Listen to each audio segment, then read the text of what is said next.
Welcome to the Behind the Wind podcast. I'm Lauren Lane. For over 50 years, the LSI team has been dedicated to the science of business development. We've seen the impact of our work and how it's evolved into economic development and now social impact work. This week, Sean and I are joined by John Kokomo, the current president of the Defense Orientation Conference Association, also known as Doca. We're going to talk about John's career, Doca's fascinating history and mission, and the importance of the Defense Fund. Let's jump in.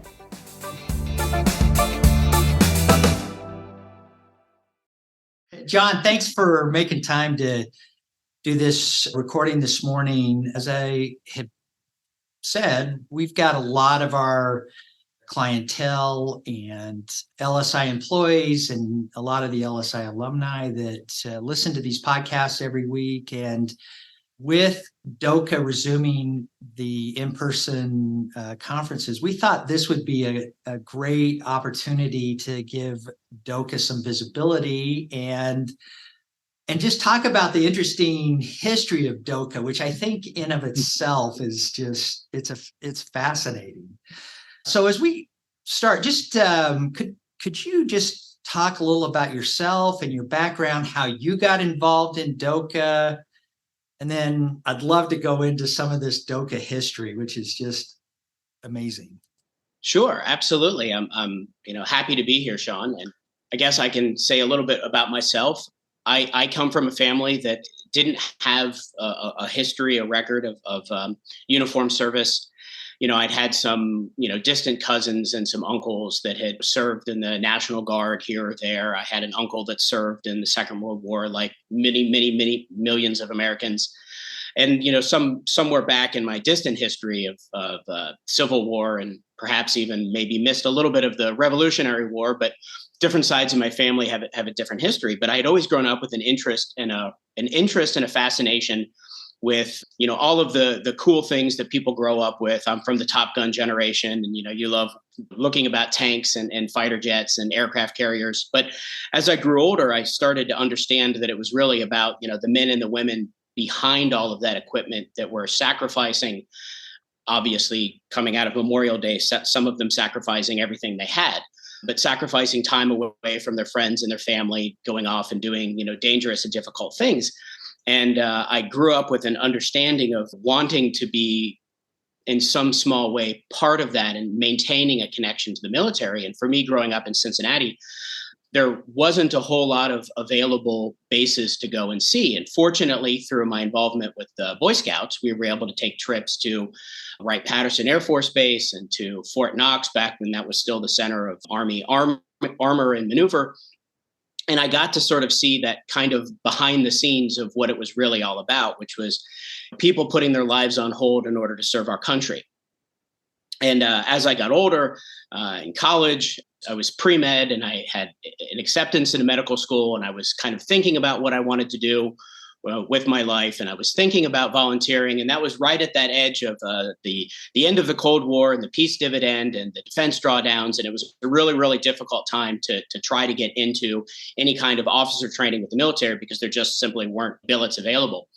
I had several of my friends that were ROTC in college at Washington University. And I think from from their cadre of several St. Louis area schools, I think that there were two people that actually got commissioned out of the ROTC program, of maybe about 20 or 30 folks.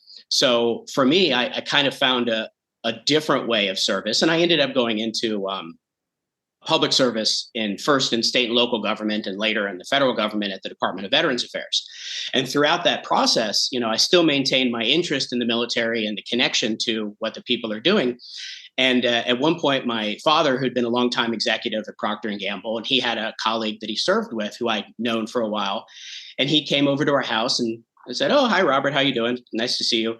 And he was there to see me. And I thought that was a little interesting. He told me about this organization that he was a part of. And he said, this is a group of people, some of whom served and some of whom didn't serve, but they really have that same kind of connection and fascination with the people of the military and what they're doing and why it's important that they're doing this. And as he explained this organization, which is DOCA, the Defense Orientation Conference Association, he told me about all the trips that they'd gone on, the places they've been, and the people that they've met. And he said he was willing to sponsor me for membership if I was interested. And I said, sir, I've got really two questions. My first question is, what do I need to do to join? And my second question is, how is it that with my lifelong, fascination with the military, I've never heard of this? And so that was really my introduction to Doca.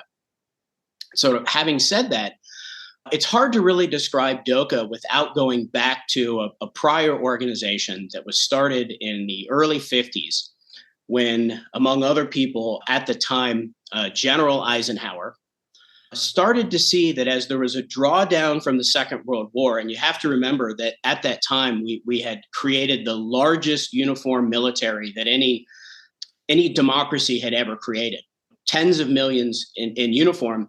And as they were almost all immediately demobilized and sent back home after the wars ended in Europe and Asia, that they started to really see that there was going to be a disconnect, that when the United States created this all-volunteer professional military, that there were great many advantages to that. But one of the disadvantages is that people start to lose that connection from what we had always had in our country of this culture of sort of the citizen soldier. And I say I'm from Cincinnati.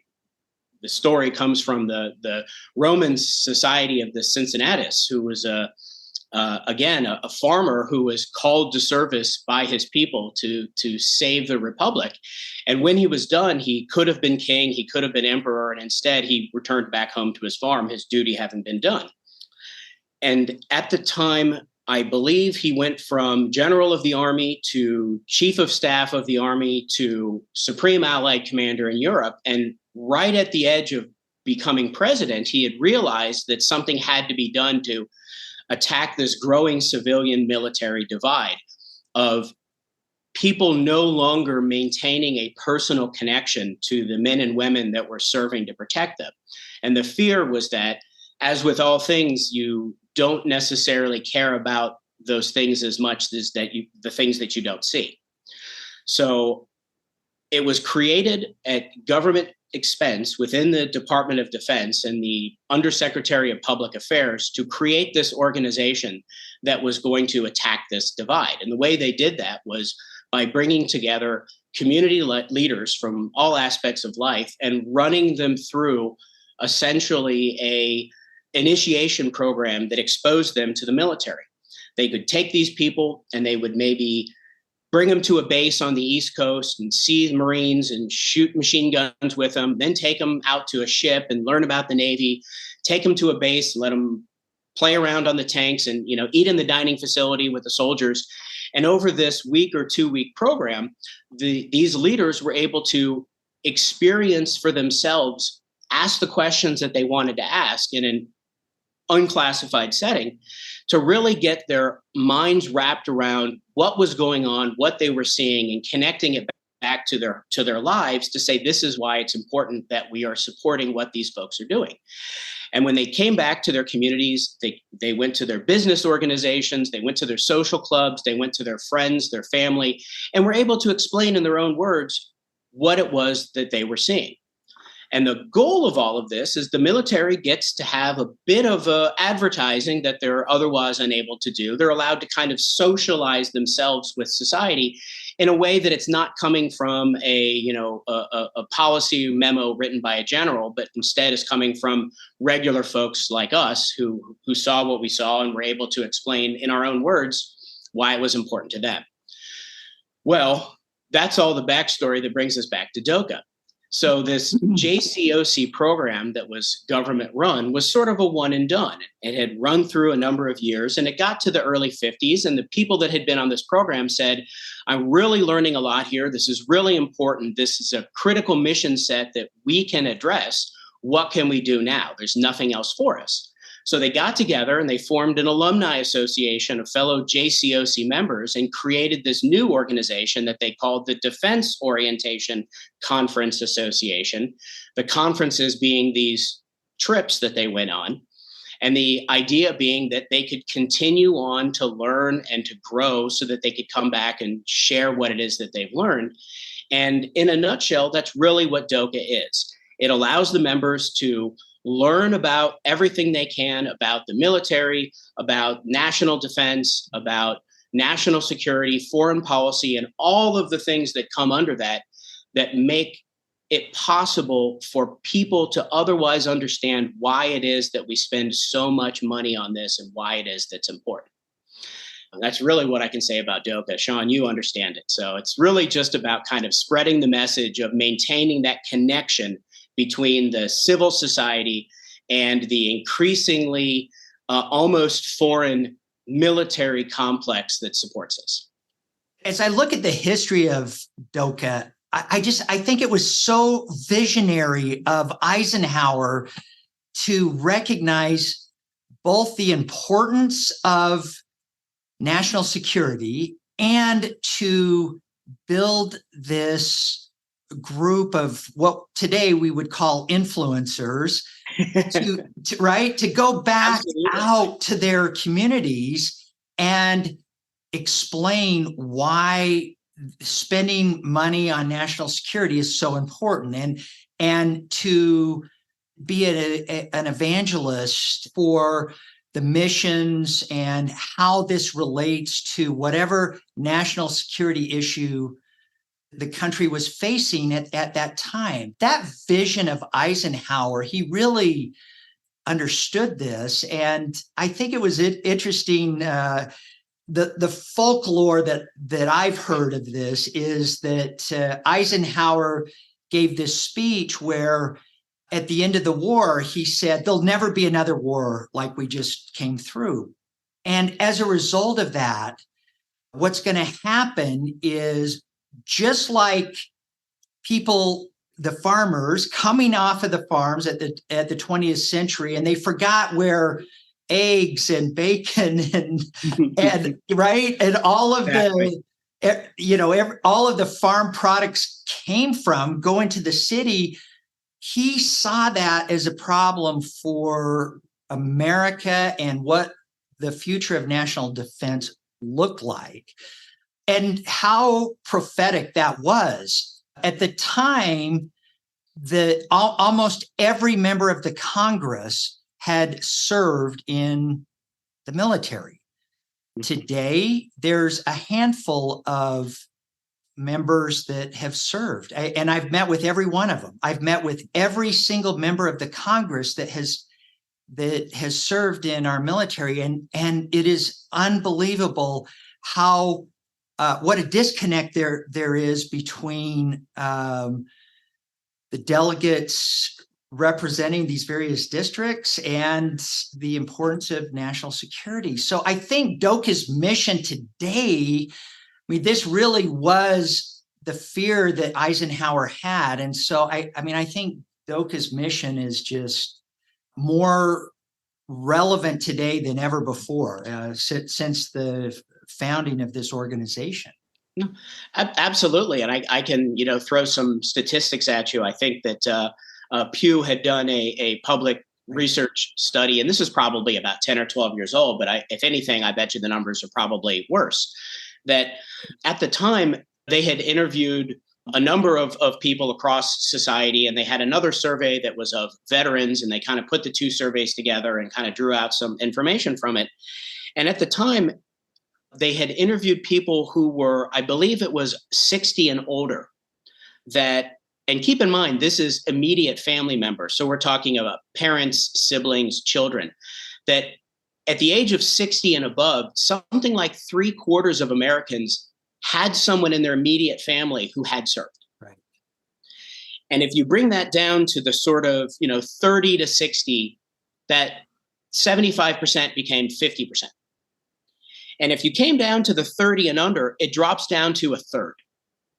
Unbelievable. And if you combine that with, the ongoing drawdown and the series of BRAC closures that we've had in bases and some really neat areas that have then been developed into some fantastic properties, other than some areas, say like San Diego, unless you happen to live in a small town that has a base like Fayetteville, North Carolina, chances are you aren't really near anyone that would serve. You wouldn't run into people, say, if I go to my local Kroger's, I don't see people in uniform.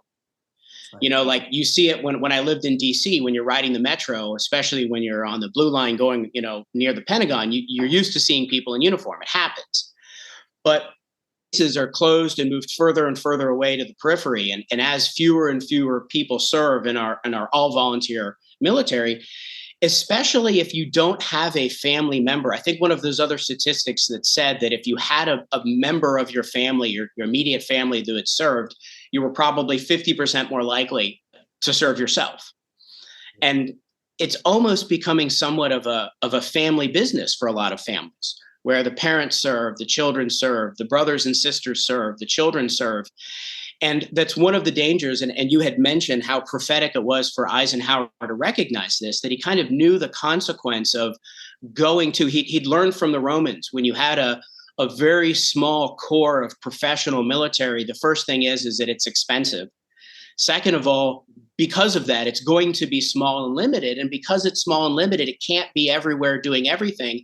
And if you try, then they're going to be overworked. And then that has its own problems, which is, what we're starting to see now, especially when we had, simultaneous wars going on in the Middle East, that when the same people and the same families are serving over and over again in multiple deployments, you start to really burn that fishing hole that you've overfished. And now what are you left with? And people had started talking about at the height of Iraq and Afghanistan, bringing back a draft. But I guarantee a draft is the last thing that the Defense Department wants, because their last experience with that was in Vietnam, where the draftees didn't necessarily, they weren't as effective as, say, a very highly trained professional force.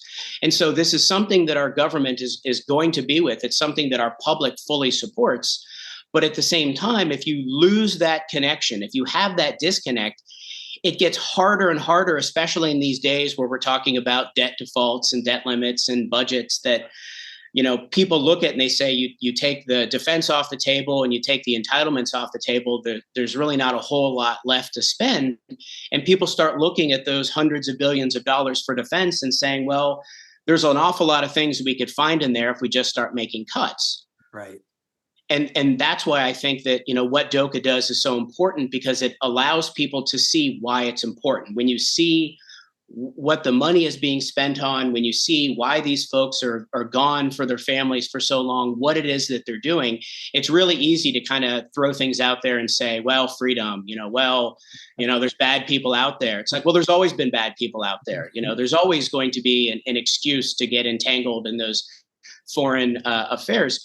But when you understand that they're out there doing what they can so that none of the rest of us have to deal with it, it's really an amazing and incredible thing to hear that other people are doing things for my benefit. And it makes me feel maybe not ashamed, but a little guilty. And it makes me feel like, okay, what is it that I can do? And if I can't do anything about the problem, then maybe I can do something to support the people that are actually addressing the problem. And again, that's really what Doca is that it's about bringing people from all walks of life and giving them an exposure to these things that they otherwise wouldn't know about, so that they then become kind of, like you said, that influencer, that force multiplier that goes back to their communities and says, this isn't something that I saw on, the Marine Corps' Facebook page. This is something that I actually saw.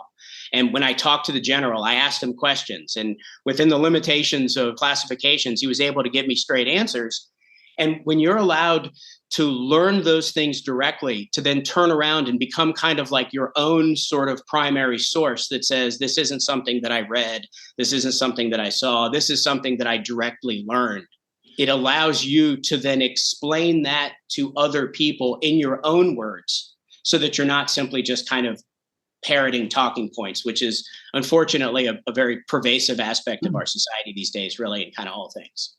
I could not agree more. Let me talk just for a second about it. Another interesting piece of both Doca and U.S. history that most people probably have never heard before. Eisenhower, being the amazing delegator that he was, turned to James Forrestal, who became the first Secretary of Defense. We'd had Secretary of War and we'd had, these other positions, but Truman had made this position as specifically for James Forrestal as the first Secretary of Defense. So, this was at the highest level that this that this organization had been founded and was being carried out per Eisenhower's direction and vision. And while James Forrestal was putting this organization together, he started talking about how he felt like he was being followed by the Soviet spies at that time. He had told members of his family and people that were close to him that he thought he was going to be killed by Soviet spies living in the U.S. Well, and I mean, this is such an amazing part of the U.S. history. I cannot believe that there's not more written or that there's not some kind of a movie about this. But they thought he was crazy, right? So right after he had founded the Doca concept, he's having this crisis where he felt like he was being followed and that he was being watched, and he was sure it was either Soviet or Chinese. But I mean, I think even that was remarkable. They took him under protest and put him at the Bethesda hospital and locked him up. They thought he was having a breakdown. And shortly after he was admitted into Bethesda, found him outside the hospital and had thought that he had committed suicide, jumping from the top story of Bethesda. And yet there was all of this controversy about what had really happened. He wasn't in his room. Nobody was watching him. So, I mean, I just think it's this interesting part of U.S. history. And it was at that time that he had put together JCOC and then Doca that this was going on. So it's fascinating. It's like, what does the saying say? It's not paranoia if it's true. And of course, we talk about Soviet practices, and it makes me think of the current post-Ukrainian failure increase and how many Russian generals have been allegedly jumping out of hotel windows to their doom. So he may not have been as crazy as we kind of came to think of, but. Well, and I mean, I just think that I'm surprised that there's not more written about this, that there hasn't been a movie about it. I mean, there is a lot of controversy of, what happened to him and why he wasn't being watched and why was he on this floor when this happened. I mean, just interesting. But so anybody that's interested in strange U.S. history, look into that, because it's a fascinating story that who knows what the truth was. Patton got his movie, so maybe Forrestal's got it, his fingers crossed somewhere. So. And, going back to Eisenhower's vision and this fear that he had, especially about the Congress losing touch with the importance of national security and national security issues. I mean, just 2 weeks ago, I was in Washington, D.C. I met with House members of the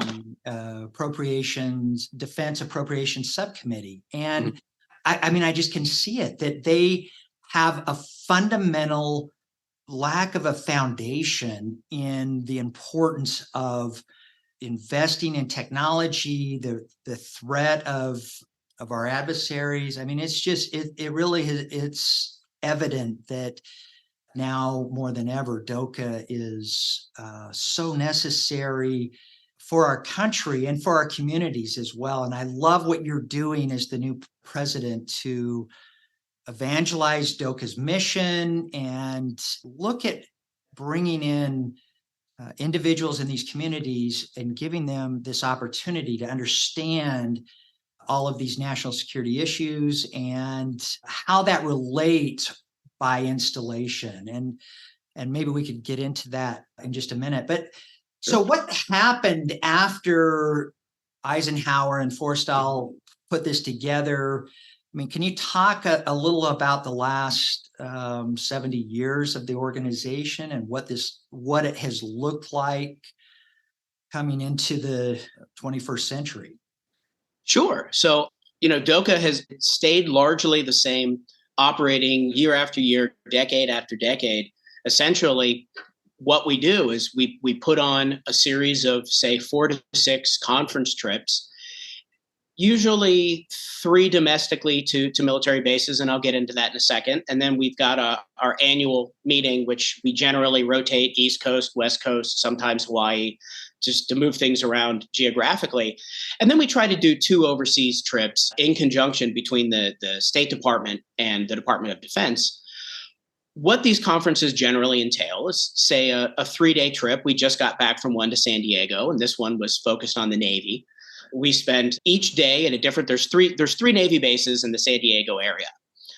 One has essentially most of the ships. That's Naval Base San Diego. One, North Island, Coronado, that has most of the aircraft and the aircraft carriers. And then Naval Base Point Loma, which has the attack submarine base. And so we would spend one day at each base. We would generally come in and meet with the command staff, which could be the garrison commander. It could be one of the commanders of a tenant. And just the way military bases work, the garrison commander is sort of like the mayor of the base, and he might have, or she might have, as a tenant on that base, someone who actually outranks them. So you might have a large command at a small base where the highest ranking people are actually tenants underneath the garrison commander. So we start out with a command brief of what they do, what they've got there, what their mission set is, and then we'll break down into kind of their components to see. It might be a military unit, like, say, an Army brigade. It might be a support element, like they might have educational training, doctrine schools there.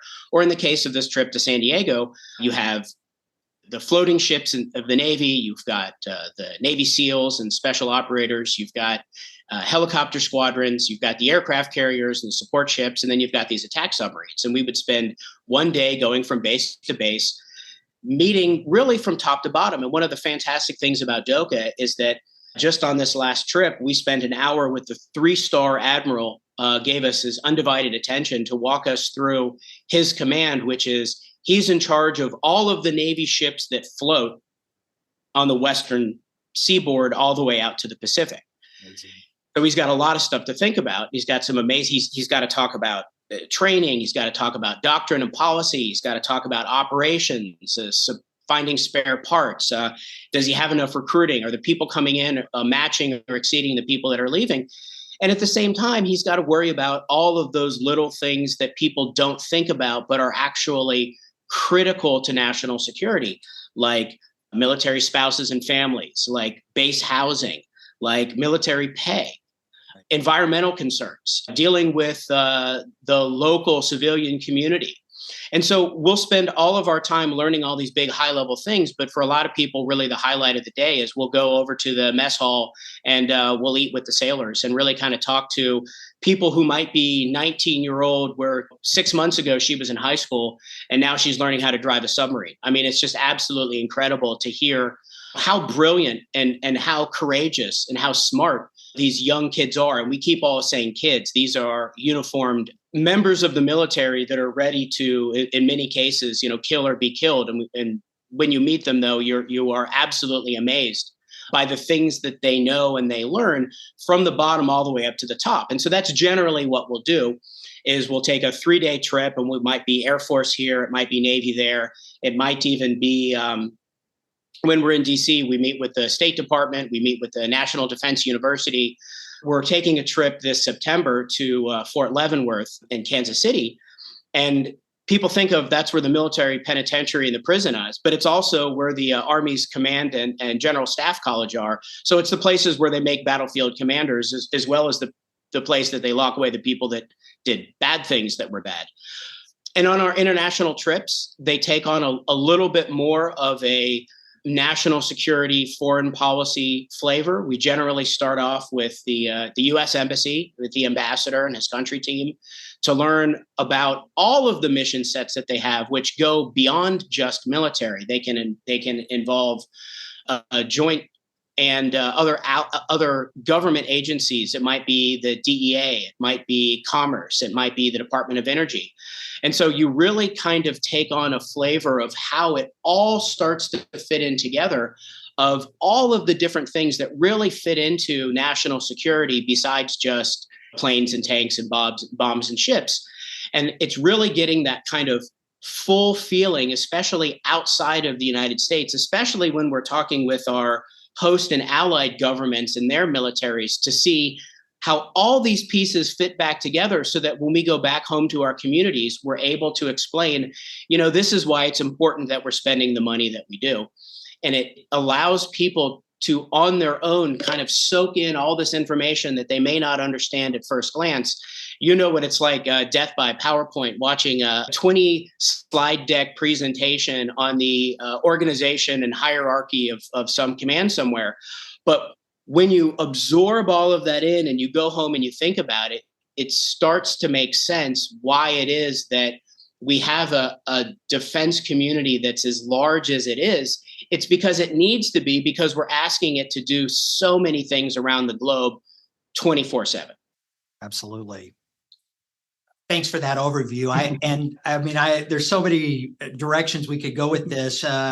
You joined about 20 years ago, so you've seen a lot of changes, and you've seen the shift in focus and where the hot spots are, what is the national security issues, which have changed significantly over the last 20 years. I got brought into the Doca organization shortly after you joined, I think, is when you and I first met. And you may remember that, Julie Kinley, our mutual friend, she had been saying to me for years, I think Julie now has served for maybe 35 years as a member of Doca and various positions. For years, she was telling me, you have got to be involved in this organization. She had told me how great it was, and I just felt like I didn't have time to dedicate to it.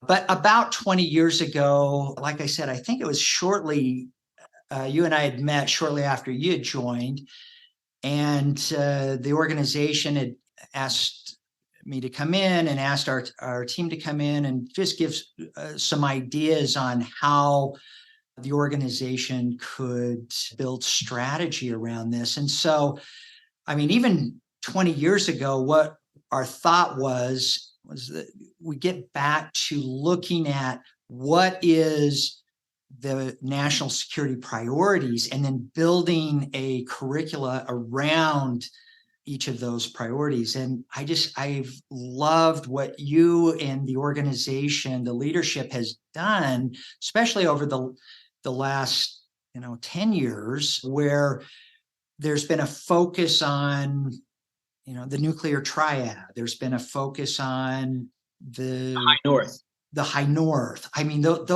That deep understanding of what the real issues are and why is it important that we invest in technology and training and a focus around these missions and how it relates into the overall national security priorities and strategy it has been phenomenal. Yeah, I think what we're trying to do in Doca is we're trying to kind of be maybe a little bit behind the cutting edge of what's really coming next. And we've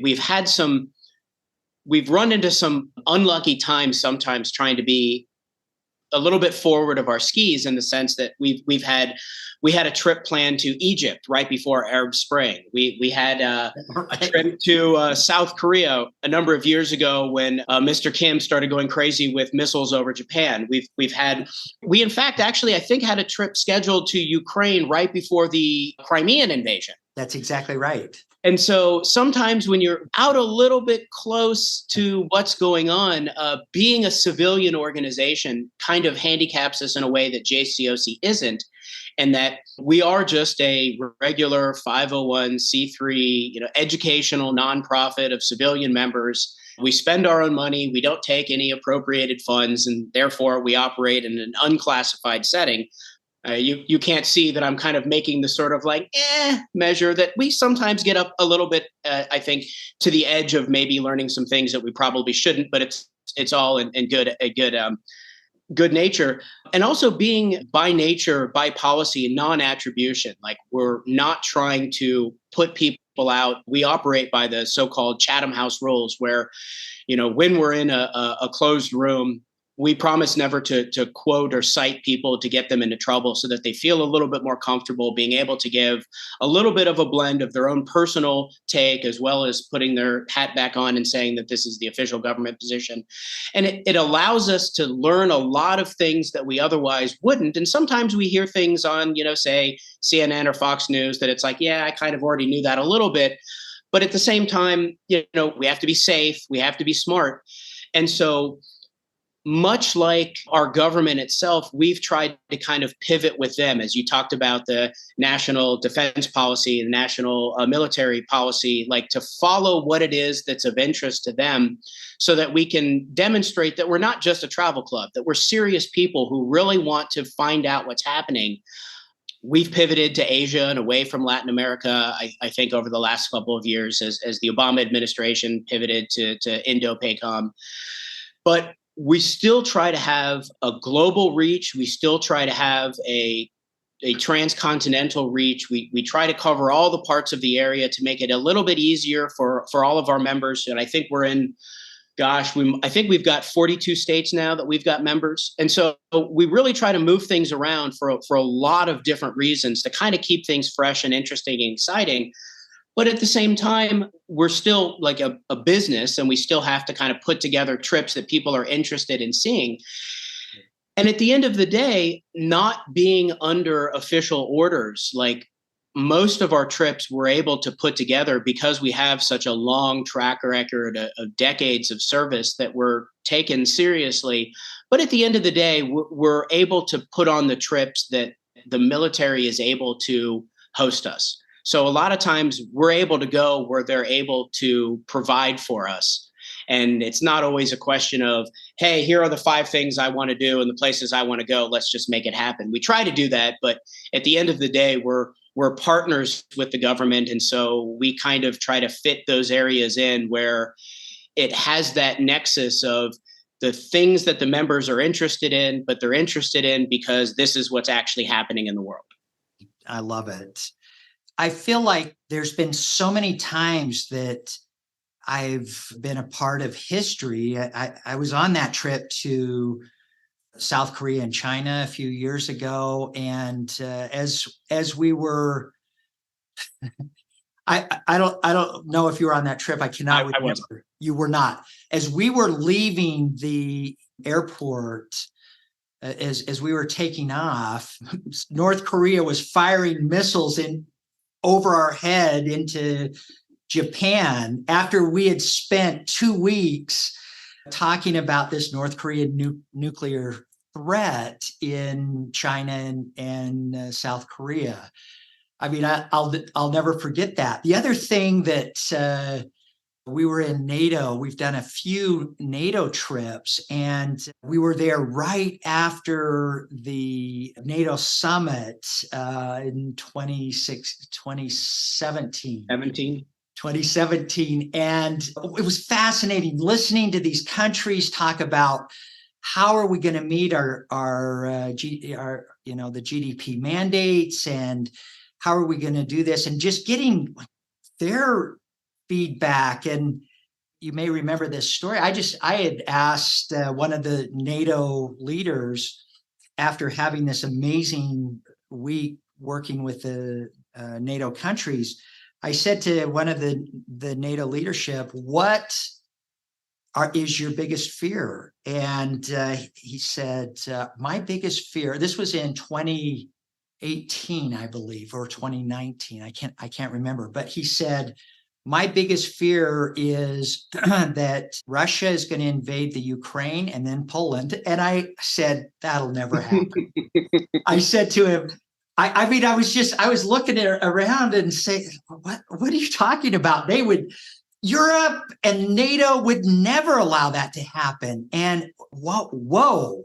I mean, I can remember watching the Russian invasion of the Ukraine thinking these guys were right on target. And and I've had so many experiences like that where I just felt like, oh my goodness, I was part of history. Is there anything memorable from your time at Doca that, thinking back on one of the conferences, that was really, it sticks with you as part of your experience with Doca? Wow. I mean, that's a fantastic question.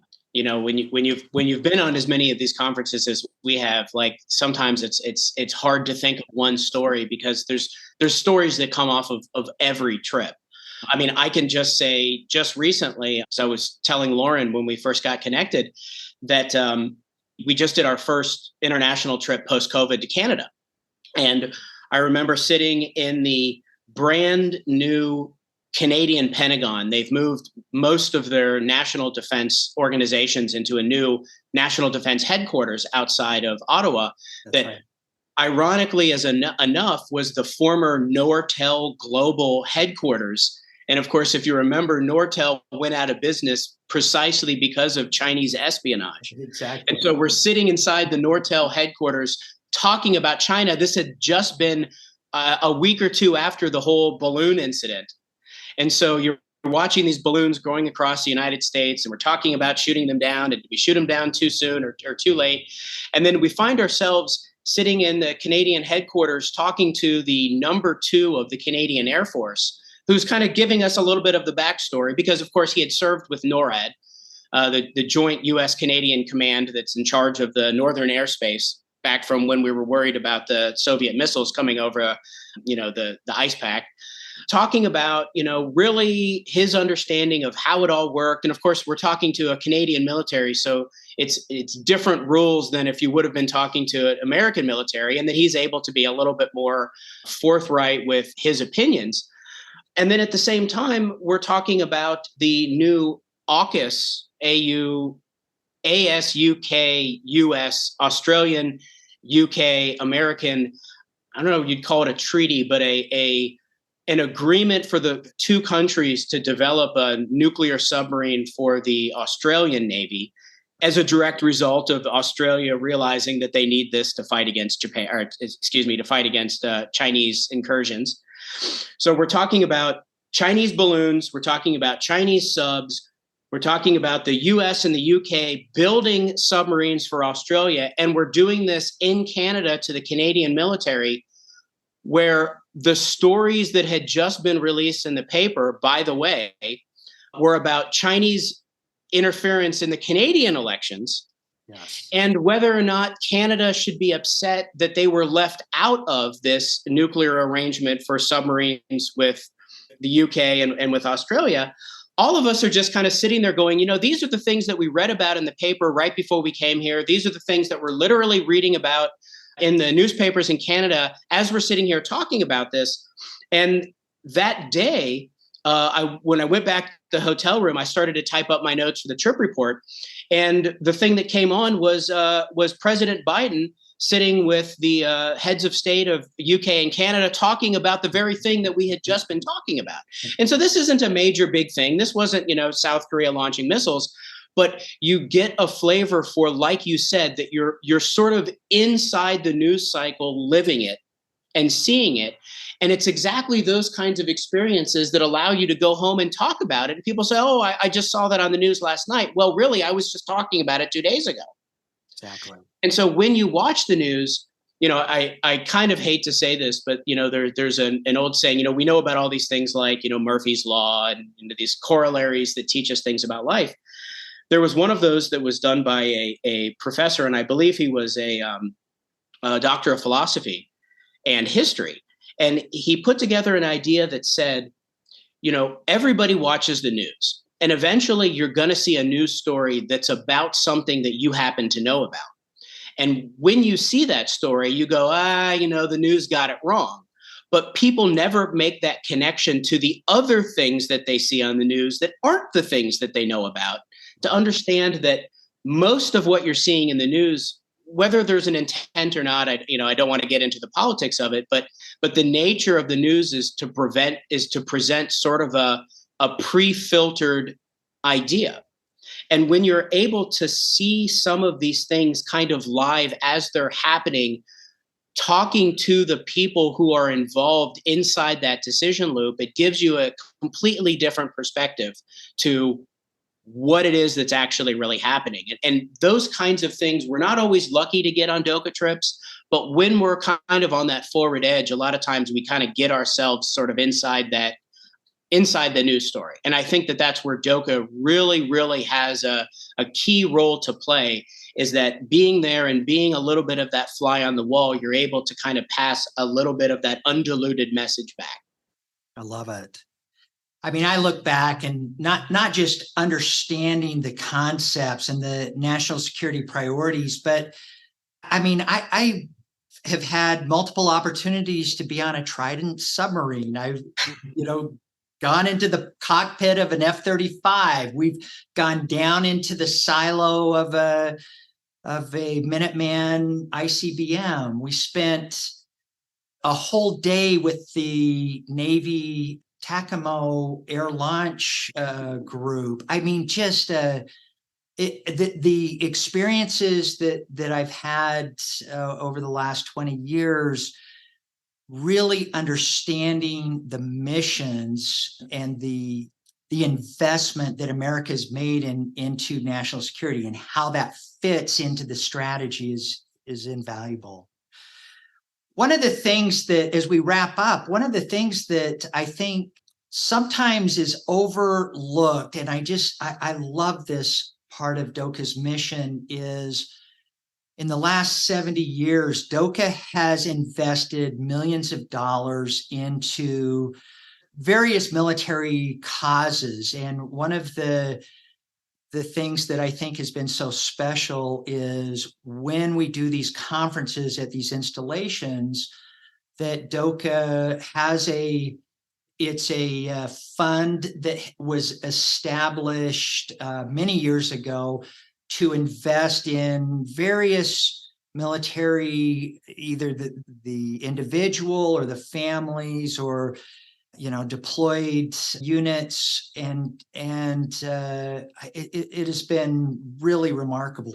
Could you talk about that defense fund for just a minute? Because I think for whatever reason, it's often left out in the Doca story, and it's amazing. Sure. So our defense fund, like you said, was created through donations by our members in order to provide a self-funding fund that allows us to leave behind donations focused on the MWR, the morale, the welfare, and the recreation, not only for the troops, but also for their families and their dependents, in their home base, their garrison areas. And for example, this trip to San Diego we just came back from, while generally speaking, with the Navy and the Marines, you have the Navy and Marine Relief Society, which is a national organization that does fantastic work to support them. Like any large national organization, sometimes when you write them a check, the check ends up going to the headquarters, and then it kind of filters back as they see fit. Kind of like making donations to your church. You never know what goes up to the bishop and then comes back down to your local parish. We were able to find a really interesting consortium in the San Diego area of a number of 20 or 30 small organizations that each had their own kind of little niche that they focused on.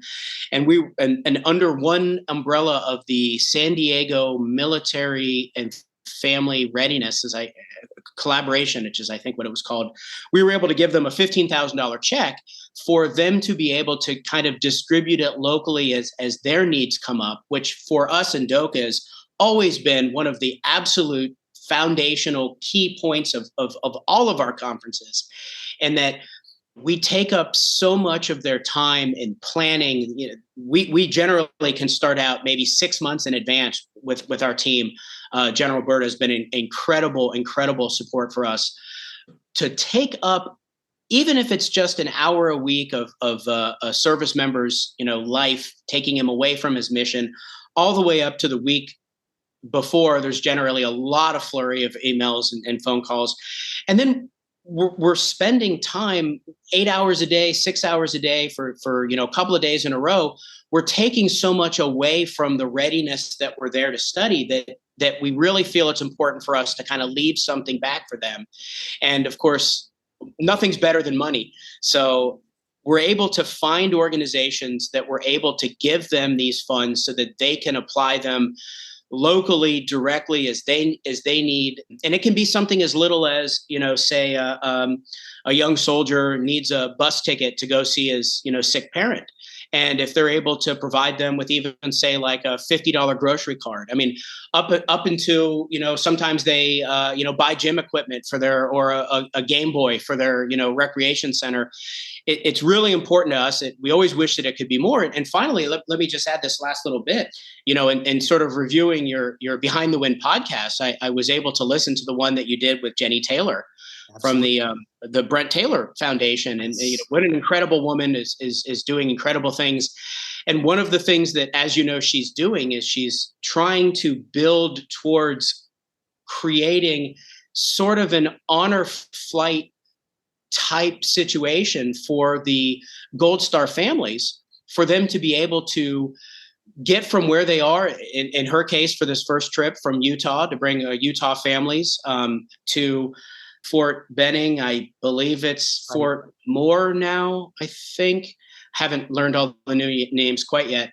To bring the families together in a way that began as a celebration, I hate using that word, of commemoration of 9/11 and all the service members that we've lost. And through LSI, we were able to connect Jenny and Doca to find a way for us to use our defense fund dollars to support that mission. And so for me, from my job in Doca, I'm all about building relationships and rebuilding these connections between like-minded organizations that all support, military in any way we can.